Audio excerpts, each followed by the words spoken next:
This week we're talking about well-being, and today we're going to abolish the stigma around mental health.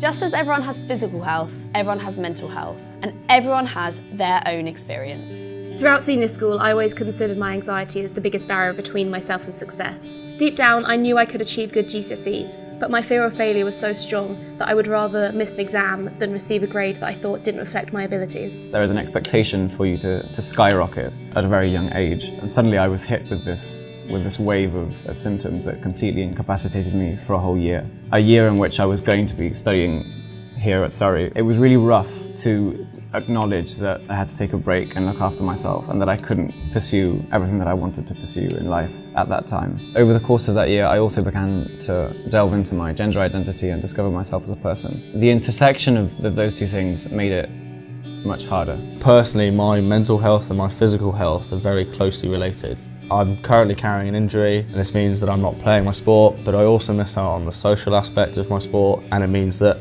as my physical health deteriorates, my mental health will also deteriorate. There's always the stigma that surrounds it, and you have to deal with your family and your friends asking you why you're not okay, why you can't just do. What I struggled with the most was actually the people around me pressuring me to be normal. As a music student, people are often surprised when I open up about my anxiety. Because I have to really put myself out there and perform in front of large crowds, there's an assumption that I must have heaps of confidence. But in reality, whenever I perform, there's 100 what-ifs going through my head. What if I forget the lyrics? What if my voice cracks on that high F? What if people don't like the song I'm singing?